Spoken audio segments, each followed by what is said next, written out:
Hello everyone, and peace of Christ to all of you. Our topic is very simple. I will try to keep the video short as much as I can because some people they say maybe it's better if you make it shorter for us so we can follow. The Muslims always they come to the Christians and they say to them that your Bible is corrupted, and many Christians immediately go into defense because how you say the Bible is corrupt. I mean, I believe in that book, but there is something we all as a Christians we miss. Somebody is a Muslim, he is not an atheist, he is not a Hindu, not a Buddha. He have different background. So he is not actually accusing you. He is accusing himself. To make it simple for you, if we go to the yellow pages of Muhammad and we type the word Injil in the search engine, Injil, you will find the word appear many times in the Quran, claiming that Allah is the one who sent the Injil. Starting with the point of accusation that the Bible is corrupted, that is something against Islam, not against me. Because as long as the Muslims agree that this book is sent by Allah, the question is, how stupid Allah to the point anyone can corrupt his book? Because responsibility of the book preservation belong to God, for this is his book, not my book. You see, when I say the Injil is my book, this is not accurate because this is the book of God. So the one who should preserve the book is the author of the book. So if the Muslims saying to us that the Bible is corrupted, they are shooting at their God, proving to us that Allah is a fufu fifi mimi. Anyone can spank him, change his book. So if you are speaking to a Muslim and he says to you the Bible is corrupt, say to him, okay, the Bible which Allah he sent is corrupt. In a second you will see he changes mood, he will change the topic. Because it's stupid, it's funny, and it's an insult to his God, not to you. Secondly, the second question you should ask the Muslim, okay, Allah he sent the Injil, did he allow it to be corrupted or he himself corrupted? If he say he allowed it to be corrupt, that's mean Allah is shaitan. Because the purpose of this book to be sent is not to corrupt people, it's to help them. So if Allah allowed the book to be corrupted, that means Allah himself is using his book to corrupt society. By allowing someone to play with it, he is a partner of the crime. If I allow a man to rape a woman, I am no different from the rapist. Do you understand me? So if Allah allow anyone to corrupt his book, that's mean Allah is a partner in the corruption and he is a corrupt God and he is the devil. If the Muslims say he did not allow it, that's mean Allah will does not prevail. Allah is not God. Because Muslims they say everything happened by the will of Allah. And the Quran have tons of verses saying it clearly that even bad things, good things, doesn't matter what is, it happened only by the will of Allah. All those verses confirming to us that Allah is behind it. Chapter 64, verse number 11 says that no disaster, no bad things happen to you except by the will of Allah. I.e., the decision of Qadr, which means the divine determine. So Allah is the one who prepared. So before Allah he sent the Injil, he prepared a plan to corrupt the Injil. How stupid that is. Are we listening? So listen to this. Before Allah he sent the Isa, and before he gave him the book, he decided that he will send the Isa and he will corrupt his book. Who is the one who decided that? Allah. Do you see it? So when we say Islam officially is a stupid low IQ cult, we mean it. So it's very easy to defeat this stupid cult. It just use their own ammunition against them. Don't waste yours. You know, the Bible says it clearly, you don't throw the jewels under the feet of those who don't respect it. And the purpose of this accusation is just to insult the Bible, because their prophet is not there, except he is the false prophet. Secondly, how in the word Allah he used the word Injil? You know, the Muslims, one of the funny things about Muhammadan, they are like people who repeat the same word, but they don't know what the word means. They keep saying to us that Jesus was sent to Israel. Jesus was sent to Israel. Well, Jesus was sent to Israel. Okay. We agree. Jesus came to his people, but he came for the whole world too. However, if he came to Israel, how his book in the Quran, his name is Injil? I mean, his people are Hebrew. They speak Hebrew. The name of the book is Greek. So imagine I am an Arab, and I am writing a book for the Arab, and my book in Japanese. Because the name of the book is telling you what is the language of the book. The language of the book is Greek. So did Allah send the Injil to the Greek or to the Hebrew? How stupid that is. Muhammad, the author of the Quran, he could not find another name. This is the only name he knew, that they call it Injil, the Greek name. So he decided to use the Injil. But that's mean that the book, all of it, is in a Greek. And that's mean Allah did not send his book to the Hebrew, because the book is in a Greek. The Quran says, listen carefully, the yellow pages of Muhammad says that Allah never sent the book except in the tongue of the people. Chapter 14, verse number 4. We have not sent the messenger except with the language of his people, in order to make it clear for them. Very simple, very clear.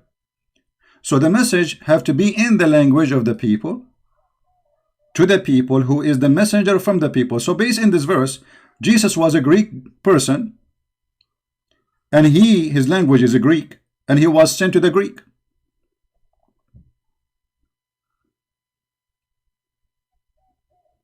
Is the message clear, guys? Based on this, Allah, he called the book Injil. He called it what? Injil. Who is the one who called it Injil? Allah. This is not a translation. This is the original name in the Quran. It says here, نزل عليك الكتاب بالحق مصدقا لما بين يديه. And here we have other problem. Confirming what is between his hands. How the book is corrupted, you idiot, and yet it says in the Quran, confirming what is between his hands. And look in the Muslim translation, they say, try to fabricate, they say, confirming what came before it. It doesn't say that in Arabic. It doesn't say that, CP. It says confirming what is between his hand. So every single verse in the Quran is stupid to the point will make you dizzy if you are a Muslim, will make you laugh if you are a Christian, will make you love cows if you are a Hindu. Because the cows have way more intellect and intelligence from the one who wrote the Quran. And look at the corruption, confirming what was revealed before it. Where it says that? Where it says that? You know what? I'm going to use a trick just to show you how we can get them busted. I'm going to open this page in Google browser, and I will translate the page in the front of your eyes, so you will see both sides, the original the Muslim translation and Google translation. Translate to English. Be my witness. Chapter number 3. The book brought to the truth to you. Believe what was in his hand. Do you see it? So the book is between their hands at that time. So how the book is corrupted? And this is in the time of Muhammad. Muhammad confirming what is between his hands. If we go to different verses in the Quran, we will see the Fufu Muhammad, he is even getting himself faster in the quicksand.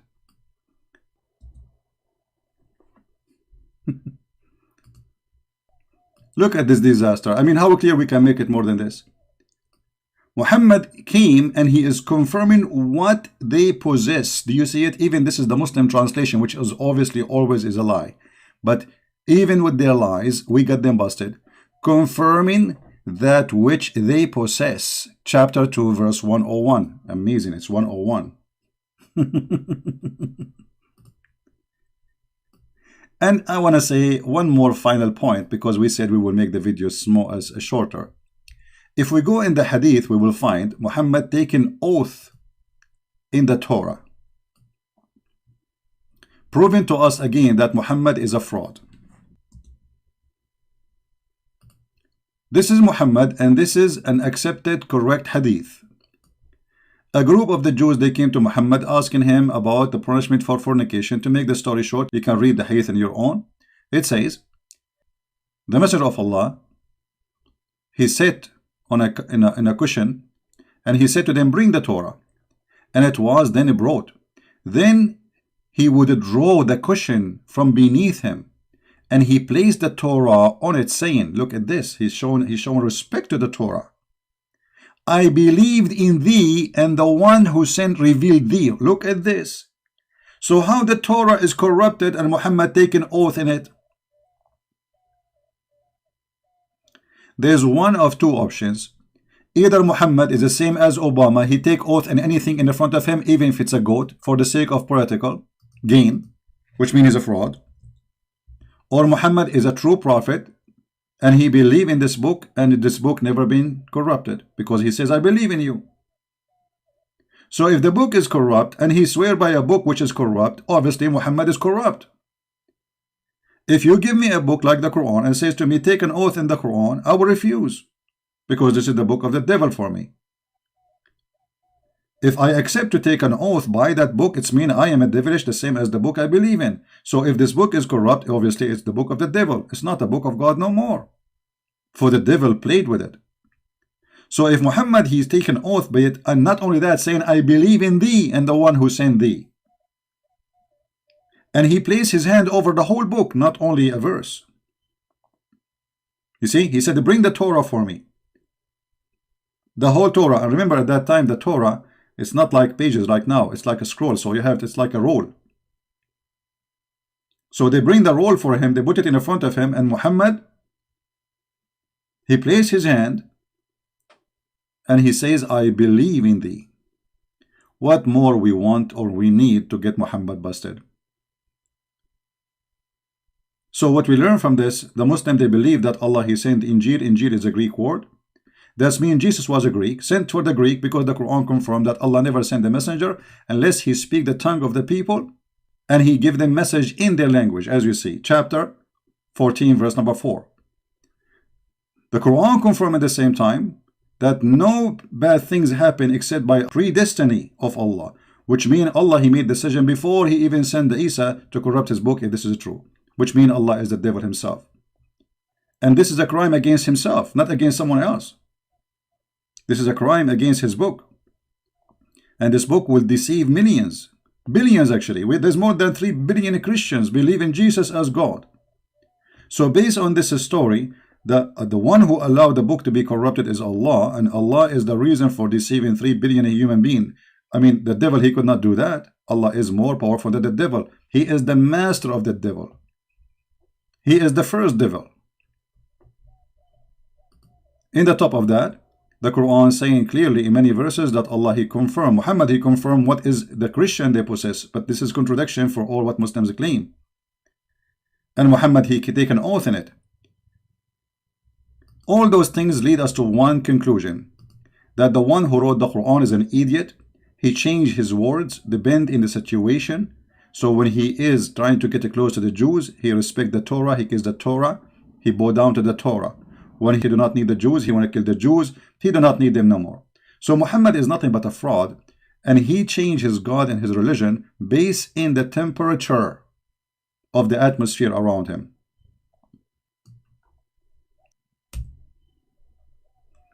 This is one of the poo-poo of Muhammad. Oh, believer, in the law of equality and punishment. Okay, Muhammad now making a very serious law. This is about the blood. This is execution. This is death. In the case of punishment, free for the free, slave for the slave, female for the female. This is justice of God. So if you kill my wife, I kill your wife. If you kill my slave, I kill your slave. If you are free and you kill a free, I kill the free. I mean, what this is? Muhammad, right away after he made this verse, people, they start laughing at him. The Jews, they start saying to him, this is not the law of eye for eye, you idiot. Eye for an eye is not like that. This is toes for an eye. How in the world this man, he thought that this is the law of Moses, which an eye for an eye? So right away Muhammad, he abrogated this verse because they start laughing at him. And this is a very serious law. I mean, this is about the punishment for crimes. How you change it overnight? But because Muhammad is a fraud, he is a dummy. Whatever he say, the Muslim, they say it is yummy. And when you are a dummy, you find it yummy, for you are dummy, and what we can say more. So if a fool like Muhammad can fool you, how fool are you? If a fool like Muhammad can fool you, how fool are you? With this, I finish my video for today. I hope we learn something good. So when the Muslims accuse you of the Bible corruption, don't defend the Bible, just laugh. Show them the verses, says, okay, you are saying to us that the Bible of Allah is corrupt. Ha ha ha ha, stupid idiot. That's mean your God, Allah cannot be God. For your God, supposedly, he promised nobody can corrupt his book. And we can show tons of verses more. For your God, he said this and that, whatever I explained in the video. Don't defend, don't defend. We do not need to defend this. Those people are talking to themselves, insulting their God. They are not insulting you. They are insulting themselves. They are insulting the intelligence of a human being. For every details in the Quran is against what they say. Use their words against them. Don't use yours. And this is how we spank Muhammad every day. Hard. And then we don't even give him Vaseline to make it heal. So he can suffer, stay red for centuries. Thank you very much for being here. May the Lord bless you. And we see you soon again. Bye-bye.